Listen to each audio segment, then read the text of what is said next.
Ang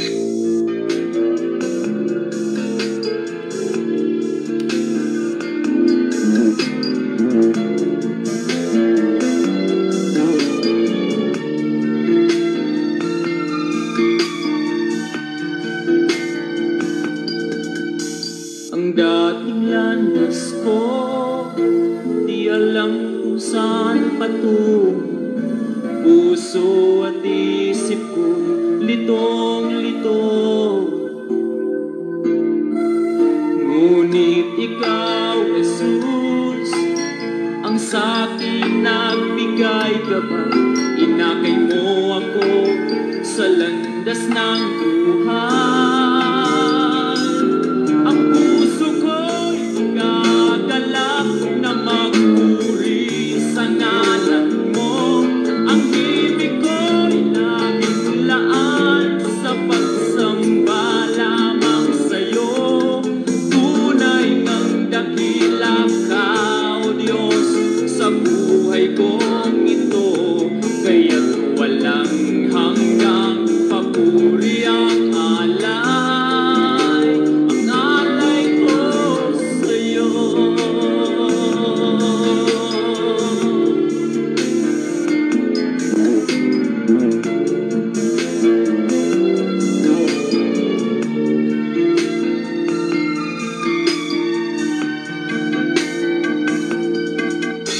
Ang buhay ko ngayon, payapa at mayroong kulay. Pinatawad at pinago mong kulay. Tanging ikaw, Jesus, ang aking pag-asang taglay. Sa pagsubok man, ikaw ang karaman. Ang puso ko'y gagalak na magpuri sa ngalan mo. Ang ibig ko'y nakikilaan sa pagsamba lamang sa'yo. Tunay ngang dakila ka, O Diyos, sa buhay kong ito. Kaya't walang hanggang papuri ang alay. Ang puso ko'y gagalak na magpuri sa ngalan mo. Ang ibig ko'y nakikilaan sa pagsamba lamang sa'yo.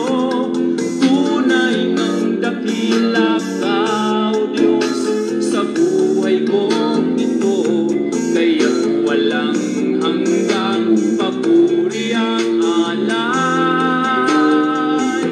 Ang puso ko'y nagagalak na magpuri sa ngalan mo.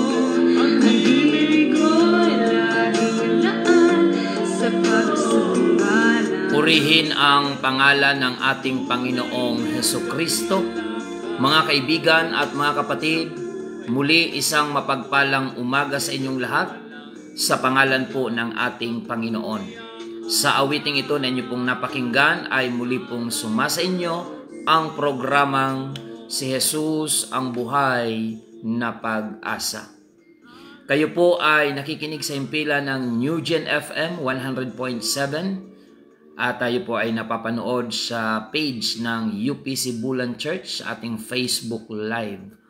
Sa muli, ito po ang inyong lingkod, Pastor Randy Rosare ng United Pentecostal Church, Bulan, na bumabati po sa inyo sa pangalan ng Panginoon at kami po ay nag-aanyaya na sa loob ng isang oras ay muli po tayong magsama-sama sa isang banal at makabuluhang pag-aaral ng mga salita ng Diyos.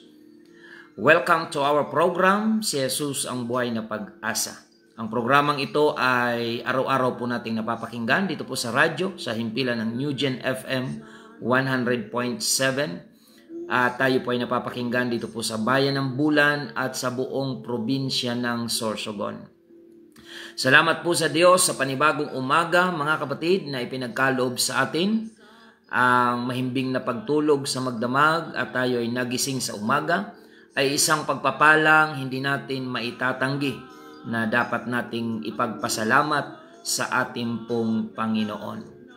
Saan man po kayo naroroon mga kaibigan at mga kapatid, naway sumainyo ang kapayapaan ng Diyos sa gitna ng kung anumang mga hamon ng buhay na kinakaharap po natin. Madama nawa ng bawat isa ang pag-ibig, kalinga at patnubay ng ating pong Panginoon. At sa programang ito, muli po nating ibukas ating mga puso at ang ating mga kaisipan at pagkalooban tayo ng Panginoon ng espiritual na kalakasan. At sa mga may karamdamang taglay, manalig lang tayo sa Panginoon at manalangin.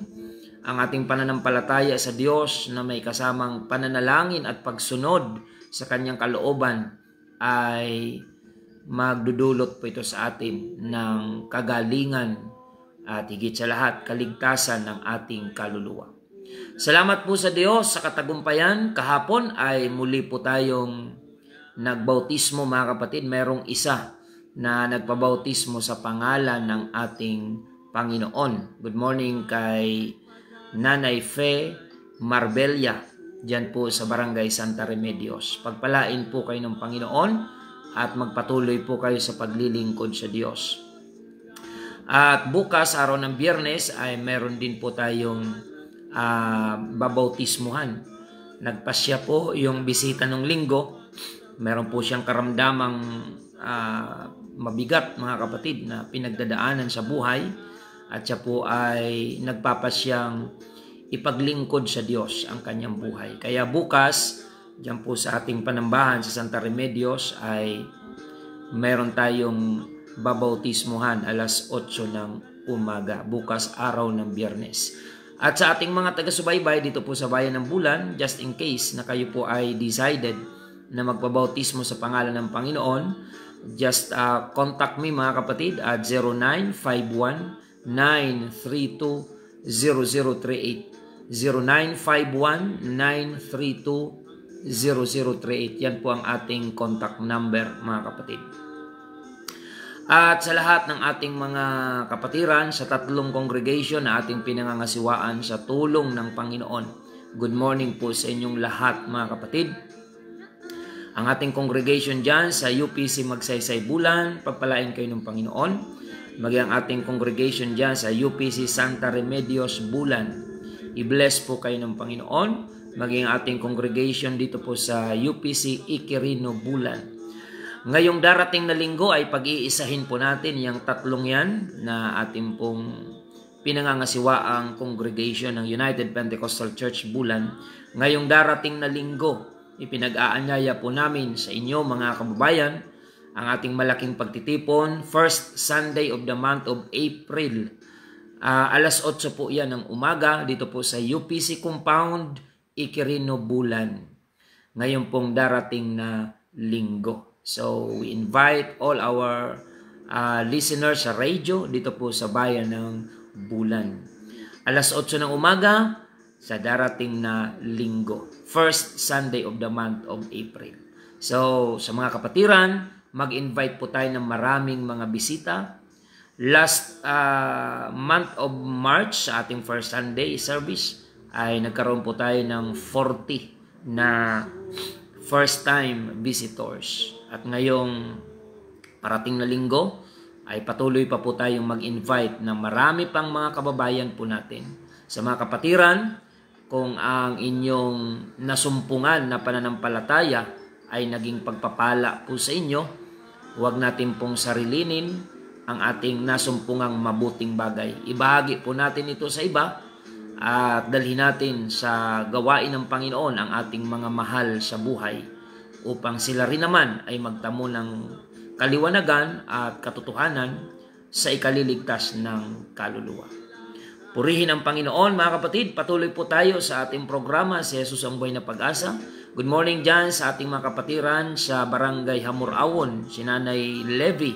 Good morning po sa inyo dyan, si Nanay Ida, si Brother Rowie, Sister Giselle. Good morning po sa inyo. Maging dyan sa Daganas, good morning kay Sister Agnes and Brother Jason and all our brothers and sisters who are actively serving the Lord, mga kapatid dyan sa lugar ng Barangay Daganas. Ganon din ang ating mga kapatiran dyan po sa Barangay San Juan Daan. ang Gyukado family, si Nanay Alice at ang buong family. I-bless po kayo dyan ng ating Panginoon. And watching right now si Brother Reuben Kalupit Gordola. Pagpalain po kayo dyan ng Panginoon, dyan po sa Barangay Santa Remedios.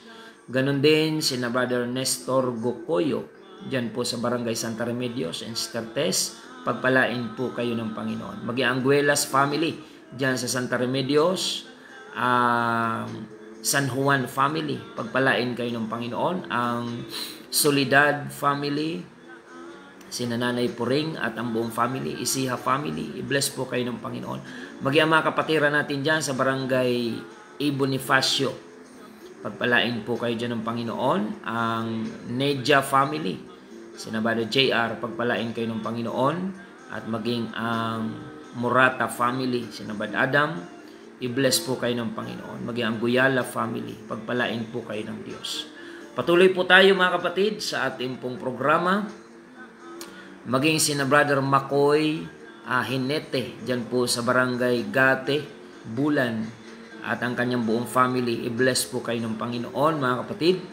Nawa ay magsama-sama po tayo ngayong darating na linggo sa ating pong malaking pagtitipon sa gawain po ng Panginoon dito po sa Iquirino. Ganon din po ang ating mga kapatiran dyan po sa Barangay San Isidro, si Tatay Milan Ariado and Nanay Esther. I-bless po kayo ng ating Panginoon. At sa ating pong mga viewers, mga kapatid, paki-share na lang po ng ating episode ngayong umaga upang marami pa po ang maabot na mga kababayan po natin. Good morning kay Sister Philly Mercado, watching right now ang buong Unasan family dyan po sa Barangay Zone 5. Sina Brother Epe, Unasan. Mamaya meron po tayong Bible study dyan sa Hirayas Restaurant sa Zone 5. Alas 9:30 ng umaga. So mamaya po yan mga kapatid. Araw-araw po tayo may mga Bible study. At binabati din natin mga kapatiran dyan sa Barangay Biton, Magallanes. Ang Labini family, Bruselo family, maging ang Orolfo family, maging ang Del Monte family. I-bless po kayo ng ating Panginoon. Pagpalain po kayo ng Diyos. At okay, tunghayan natin saglit yung ating mga viewers online. Ayan. Pastor Joel Tinoco, good morning. Diyan po sa Laguna.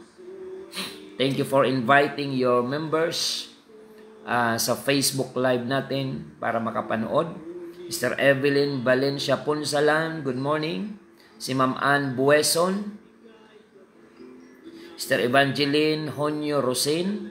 Mr. Helen Ditera, good morning po. Pagpalain kayo ng Panginoon. Si Brother Andy Orozco. Mr. Eleanor Gyokado sa Pasig.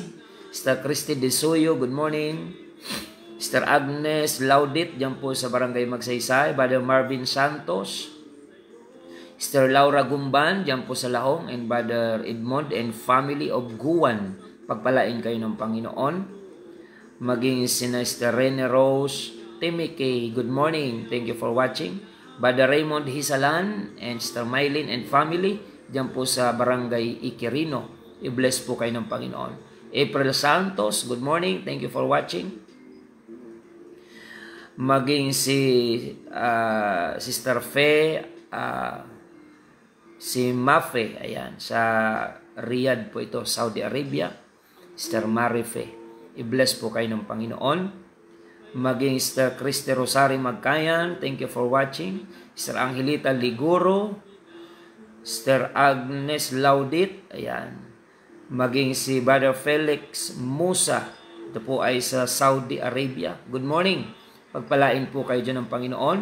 From Japan, UPC, Sister Regent Chuji, pagpalain po kayo ng Panginoon. And also watching Sister Lisa, ayan, sa UPC Japan, i-bless po kayo ng Panginoon. Sister Mary Grace Gumayaw, Sister Arlene Miranda, amen. And watching also Sister Jane Ioy and Sister Ruth, dyan po sa Zone 7. At ganun din sina Sister Madeline, Brother Raymar at ang Gotis family, pagpalain po kayo dyan ng Panginoon. Ang Guyal family dyan po sa Barangay Aquino, sina Brother Ente and Sister Marjorie Guyal. I-bless po kayo ng ating Panginoon. At maging si Brother Emil Tapit sa Catanduanes. Good morning.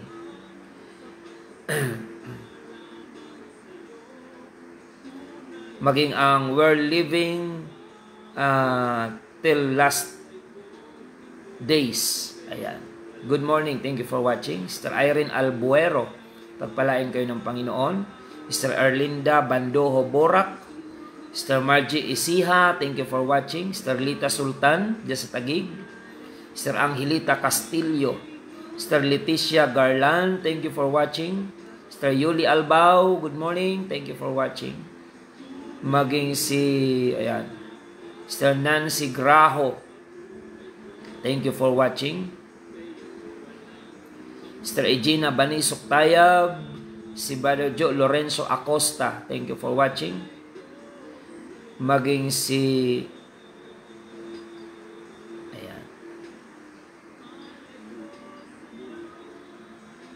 Sister Marlene Golyoso, dyan po sa Barangay Tula-Tula, Sur Magallanes. Amen. Pagpalain kayo dyan ng Panginoon. Ayan. Thank you for sending stars. Sino ba ito? Sister Eleanor Giocado. Ayan. Sister Marie Anisiete, thank you for watching. Sister Ellen Bulawan, thank you for watching. Praise the Lord. Brother Ismail Sahulga, salamat po. Sister Jennifer Campilanan, salamat sa pagsubaybay. Brother Danny Ocampo, thank you for watching from New Life, Palau. Ayan, UPC Palau. Maging Sister Marilyn Wagas Ayok. Sister Aida Ramos, thank you for watching. Sister Cyrene Gotis, dyan sa Caloocan. At batiin din natin yung kanyang nanay, Sister Shirley Gotis, dyan po sa Zone 2. Pagpalain kayo ng Panginoon. Sister Christy Griego, thank you for watching. Asan ka ba ngayon? Sa Quirino o sa Namo? Si Sister Jennifer Sonido Gutierrez, thank you for watching. Maging si Rena, thank you for watching. Sister Jennifer Campilanan, okay, from UPC Naga. Ayan. Sampung Naga, kasi meron pong Naga Cebu, merong Naga City sa Bicol. So, dalawa po yung lugar na ang pangalan ay Naga. Pakilinaw na lang po. Si Ampi Balingit, San Fernando, Pampanga. Thank you for watching. Praise the Lord. Sister Rebecca Montimor sa Laguna. Praise the Lord. Sister Melody Herrero. Sister Arlene Miranda.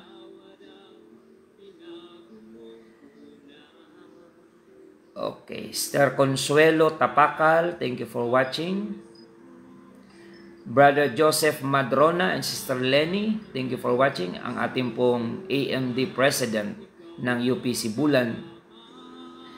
Maging Sister Josie Dait Luna, thank you for watching from UPC Taguig. Sister Helen Magana ng UPC Tayuman, ayan, sa aking Mother Church. Sister Layali Gonzaga Jamming, thank you for watching. Sister Mirna, dyan po sa Kuwait. I-bless po kayo ng ating Panginoon. So, patuloy po tayo mga kapatid sa ating programa. Ngunit bago po yan, tayo po muna ay manalangin sa ating pong Panginoon upang hilingin po natin ang patnubay ng Diyos sa pag-aaral po natin ng Kanyang salita. Tayo po ay manalangin. Panginoong Jesus, kami po ay dumudulog sa iyong harapan, papakumbaba at nagpapasalamat sa lahat ng kabutihan mo, biyaya at pagpapala sa aming pamumuhay. At kasama ng aming mga taga-subaybay, kami po ay binubukas namin ang aming mga puso at isipan upang ilapit sa iyo ang aming mga buhay, kasama ng aming mga kabigatan, mga pasasalamat, mga pagpupuri at pagsamba sa iyong pangalan. Panginoon, of affliction, positibong epekto ng mga kapighatian. Mga kapatid, lahat ng bagay na nangyayari sa buhay ng tao ay mayroon pong layunin ang Panginoon. Kung titingnan natin lagi sa positibong pagtingin, kahit yung mga masasamang nangyayari sa buhay ng tao, ay mayroon pong purpose, mayroong layunin ang Panginoon kung bakit ito nangyayari sa isang tao, mga kapighatian man o pagpapala man. Laging mayroong layunin ang Panginoon. Mga kapatid, sakali man na kayo ay nasa kapighatian ngayon, nawa ang mamutawi sa ating labi ay hindi ang pagrereklamo lamang o daing, mga kapatid. Sabi sa Biblia ni Apostol Pablo, ipakilala natin sa Diyos ang ating mga daing at pasasalamat. Pwede palang pagsamahin yon, mga kapatid. Yung daing na may pasasalamat. Karamihan sa mga namamasdan natin, puro lang reklamo, hindi marunong magpasalamat. Mga kapatid, sa kabila ng kung anumang kapighatian mayroon ka ngayon, hindi po nababago ang katotohanan na sa buhay mo ay mabuti ang Panginoon. Kaya lang, makikita mo lang ang kabutihan ng Diyos sa kapanahunan ng kapighatian kapag positibo ang ating pananampalataya sa Panginoon. Kapag tayo ay oriented sa mga spiritual na bagay, makikita natin that even in the midst of suffering and affliction, God has a purpose. Meron siyang mabuting mensahe at layunin sa ating pong mga buhay. Even in the life of King David, meron siyang napakagandang statement sa binasa natin dito po sa Psalms chapter 119 verse 71, mabutian niya sa akin na ako ay napighati. Kung titingnan mo sa normal na pananaw ng tao, ano ang mabuti sa kapighatian? Di ba wala? Ano ang mabuti sa kahirapan? Di ba wala? Pero bakit sinabi ni David that it is good for me that I have been afflicted? Bakit sinabi niyang mabuti sa akin na ako'y nakaranas ng kapighatian? Upang, ayan, doon ang pakinabang sa karugtong, upang matutunan ko ang iyong mga palatuntunan. Mga kapatid, maraming itinuturo na mabuti sa buhay ng tao yung kapighatian kaysa sa mga kasaganaan ng buhay. Bagamat pangako rin ng Panginoon ang pagpapala, pero kaunti na lang ang matututunan ng tao pag pagpapala lamang ang ipagkakaloob ng Diyos. Kung ating babalikan, mga kapatid, karamihan sa mga itinuturing natin golden lesson sa buhay natin ay nakuha natin sa panahon ng mga kapighatian ng ating buhay. At hindi yan tututulan ng ating mga well-experienced na mga kababayan.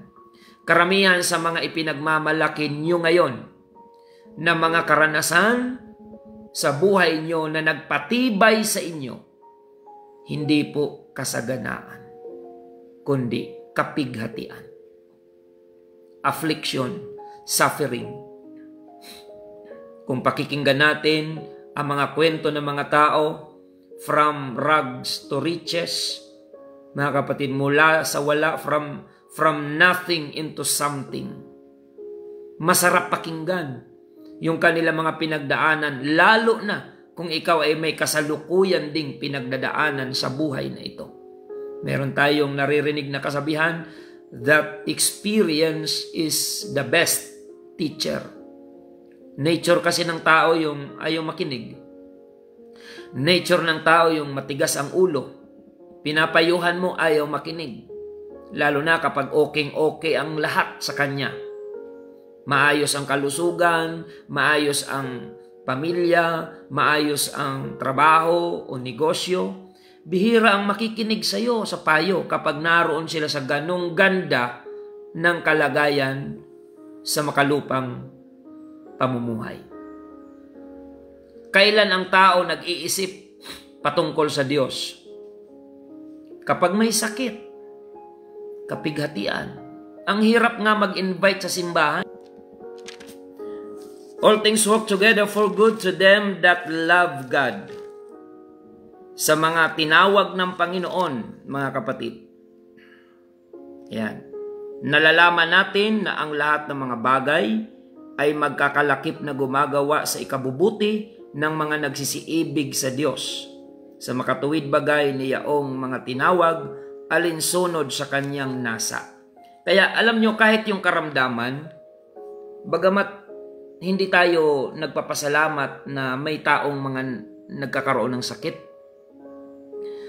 kung yun naman ang magpapalapit sa iyo sa Diyos, mag-uudyok sa iyo para magpakumbaba, dapat ipagpasalamat mo na nagkaroon ka ng karamdaman. Kung ang kapalit niyan, nagkaroon ka ng open mind, open heart para kay Kristo upang makapaglingkod ka sa Panginoon. Kasi madalas ginagamit ng Panginoon yung mga discomfort, suffering, mga affliction.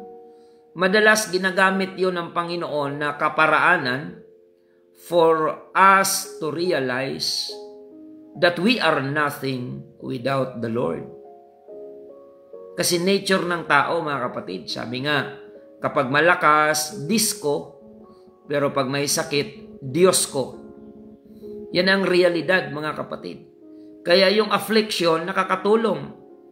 Even myself, mga kapatid, kung hindi ako nagkasakit, hindi ako pastor ngayon.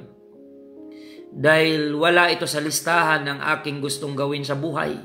Yung maging pastor, mga kapatid. Wala ito sa aking mga pinagpipilian na marating o gawin sa buhay ko. Salamat din sa Panginoon na dahil sa karamdaman, naturuan niya akong magbulay-bulay upang aking mapagtanto na mas maganda ang plano ng Diyos sa akin kaysa sa plano ko sa sarili ko. So nagkakaroon tayo ng mga realization. At alam ko na ang ating mga kababayan na nakikinig ngayon ay nakaka-relate din po kayo. Kaya wag na nating ugaliing magtigas-tigas tayo ng ulo sa Panginoon. Wag na nating ugaliing patigasan pa tayo sa Panginoon.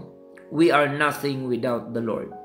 Kaya kung ikaw ay may kapighatian ngayon, dahil hindi ka sumusunod sa Diyos, sabi ni David, "It is good for me that I have been afflicted, that I might learn thy statutes."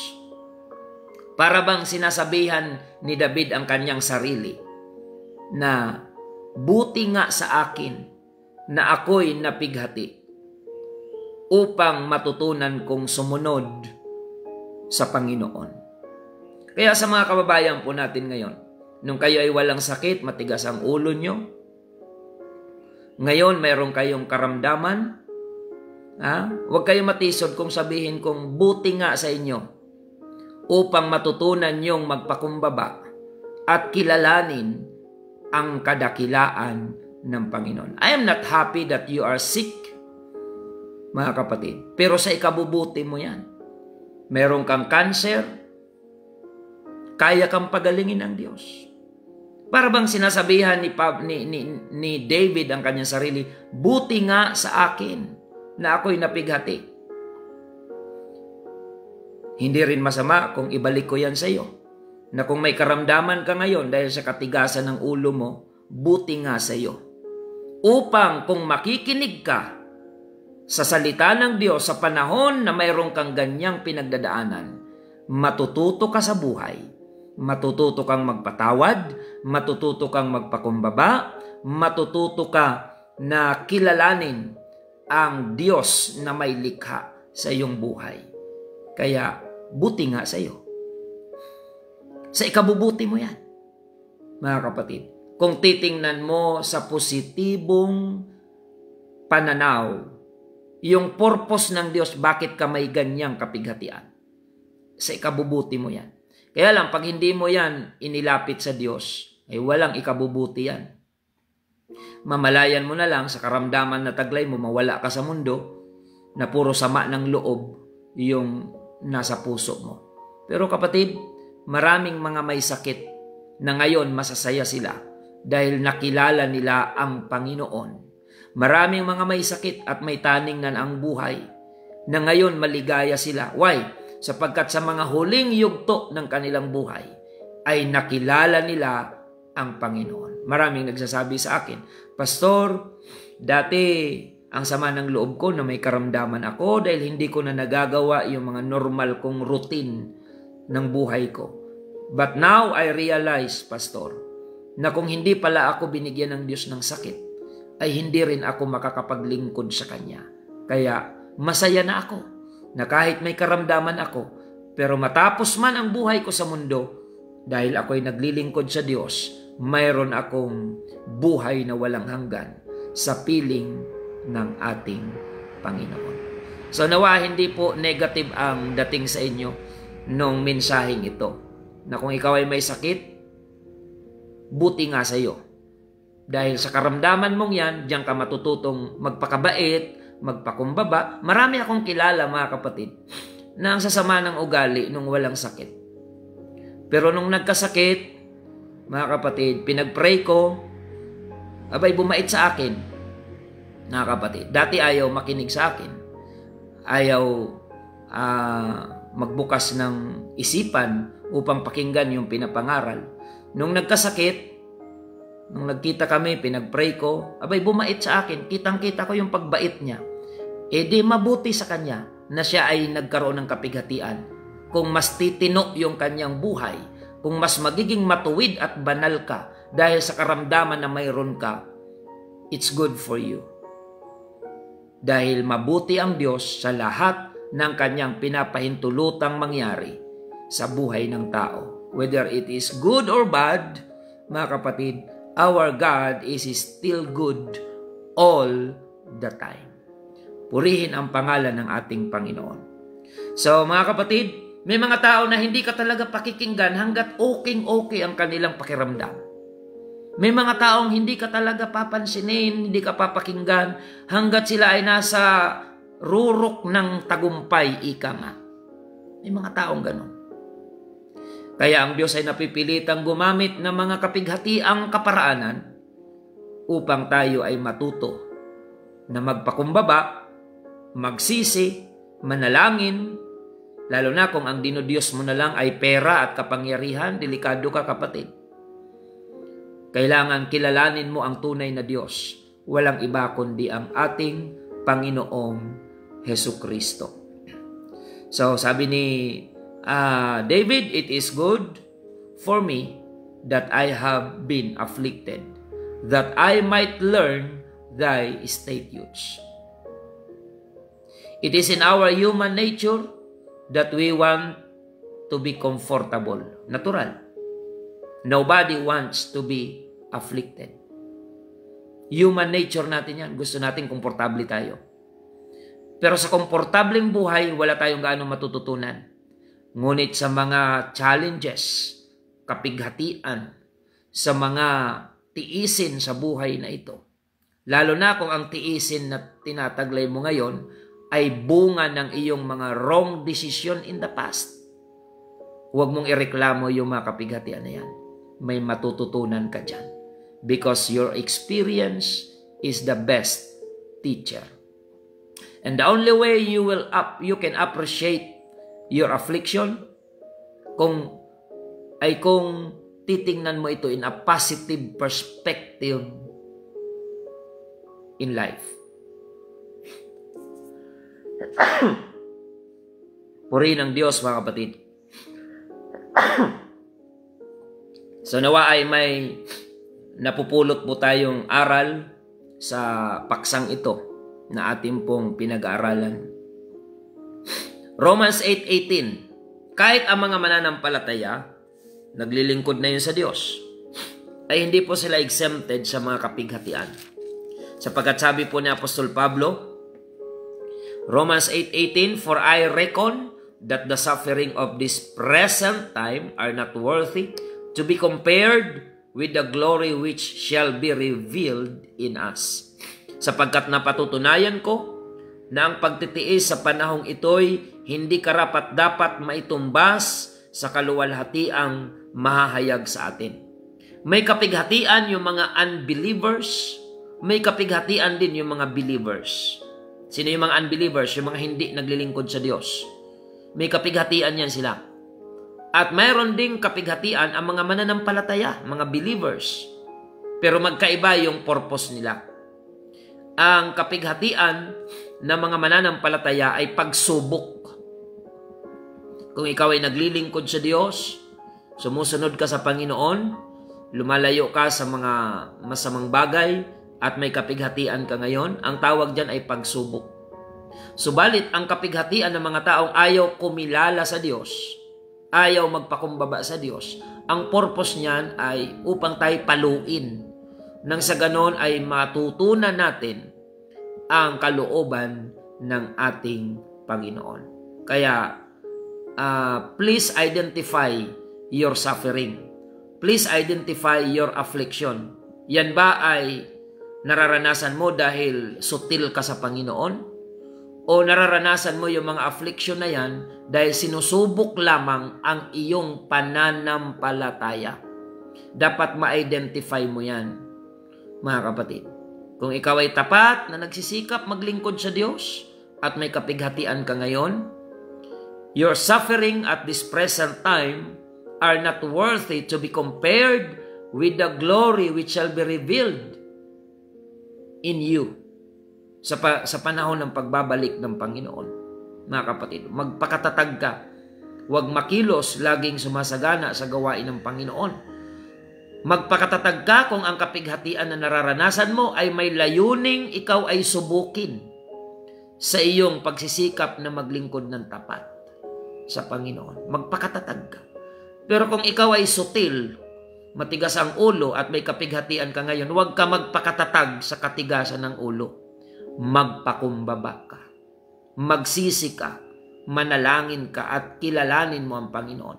So mahalagang na-identify natin kung ano ang purpose ng ating mga suffering na kinakaharap.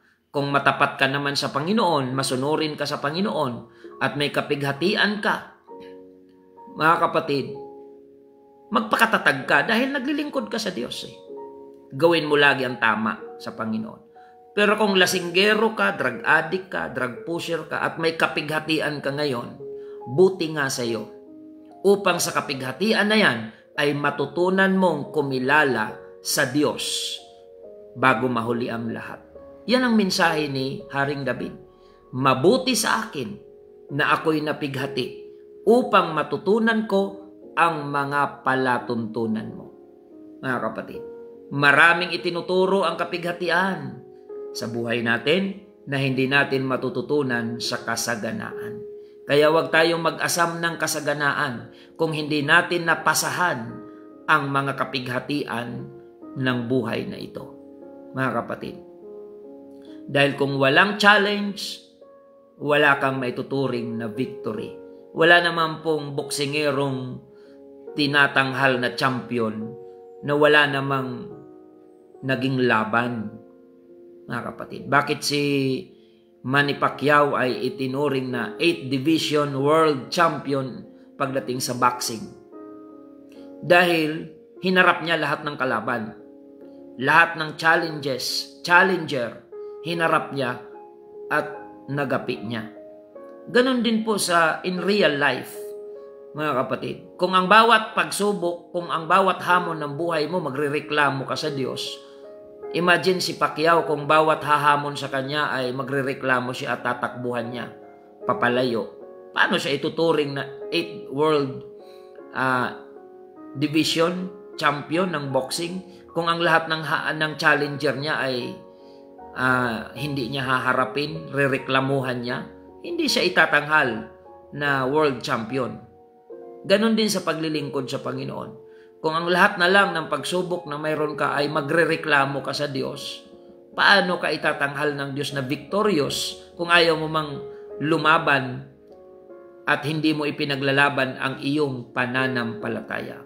So, this is my prayer that after listening to this message, ay matutunan natin to fight a good fight of faith. Makipagbaka tayo ng mabuting pakikipagbaka. Doon sa mga may kapighatian ngayon dahil pinapalo kayo ng Diyos, ano ba ang dapat gawin ng anak na pinapalo ng tatay, ng nanay? Ay dapat magpakumbaba. Dapat ay lumapit sa Panginoon. Pinapalo ka ng Diyos, lumapit ka sa Kanya. Dahil ang Diyos kapag namalo, may pagmamahal, mga kapatid. Pero kapag ang demonyo ang namalo, wala kang maramdaman dyan na pagmamahal. Kung ang Diyos ang namamalo, may pag-ibig yun. May pagmamalasakit yun. May ikabubuti yun kung titingnan mo sa positibong pagtingin. Purihin ang Panginoon, mga kapatid. At yan po ang ating napag-aralan ngayong umaga. I hope na may natutunan po kayo. Kung kayo ay may kapighatian ngayon, pero naglilingkod kayo ng tapat sa Diyos, don't be discouraged. Be strong in the Lord. Fight a good fight of faith until the end. Pero kung ikaw ay may kapighatian ngayon, dahil matigas ang ulo mo, mayabang ka, mapagmataas ka, buti nga sa iyo.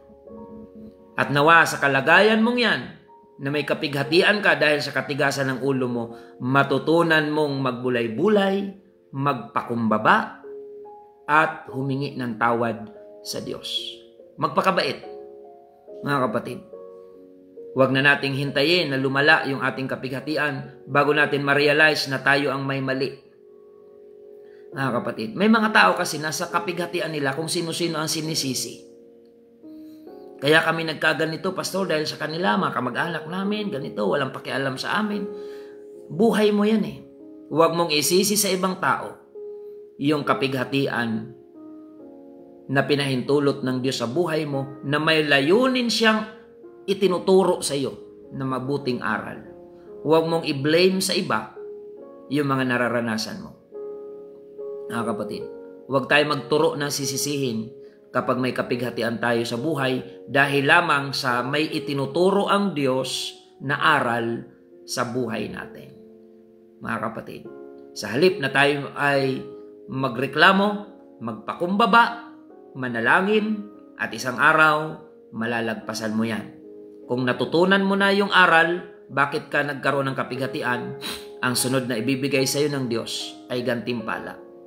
Reward. Because God is a rewarder of them that diligently seek Him. Purihin ang Panginoon. That's all for today. Salamat po sa inyong pagsubaybay. Pakishare po nitong ating episode. Lalo na kung may mga kakilala kayo matitigas ang ulo, i-share nyo ito sa kanila upang matutunan nila ang palatuntunan ng ating Panginoon. At kung ikaw naman mismo ang tinutumbok ng mensaheng ito para magpakumbaba at matuto, isapuso mo ang mensaheng ito. Dahil mahal na mahal ka ng Diyos, ayaw niya na ikaw ay mapahamak. Kaya kahit masakit man sa Panginoon, ginagamit niya ang mga kapighatian na yan for you to realize that you are nothing without the Lord. You need God in every season of ang iyong habag at pagpapatawad. Maraming salamat sa aral na ito na aming naipaglingkod at nawa ay tingnan ito ng aming mga taga-subaybay sa positibong kaisipan at pananaw sa buhay upang ma-appreciate nila yung lesson na dala-dala ng pagtalakay na ito.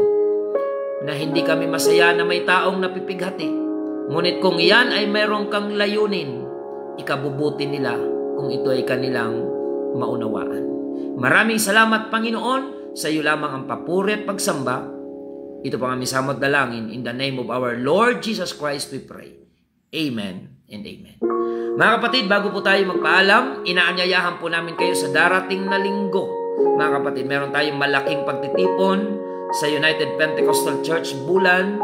Sa darating na linggo, first Sunday of the month of April, we invite all our listeners and viewers dito po sa UPC Bulan, alas 8 ng umaga Dito po ang ating venue sa UPC Compound, Iquirino, Bulan, Sorsogon. This coming Sunday, mga kapatid.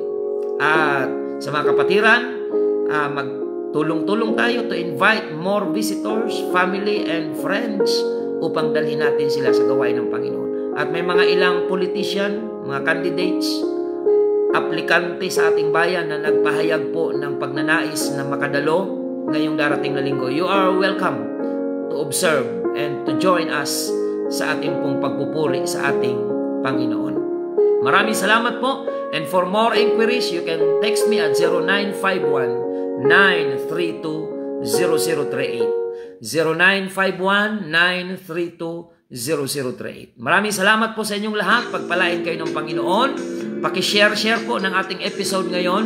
At muli, ito po ang inyong lingkod, Pastor Randy Rosario ng United Pentecostal Church, Bulan, na nagpapasalamat sa inyong pagsubaybay at lagi nating tandaan na tanging si Jesus lamang po ang ating buhay na pag-asa. Di alam kung saan patungo, puso at isip ko litong-lito. Ngunit ikaw, Jesus, ang sa'kin nagbigay gabay. Inakay mo ako sa landas ng buhay. Ang puso ko'y gagalak na magpuri sa ngalan mo. Ang ibig ko'y laging laan sa pagsamba lamang sa'yo. Tunay ng dakila ka, O Diyos, sa buhay kong ito. Kaya't walang hanggang papuri ang alay ko sa'yo.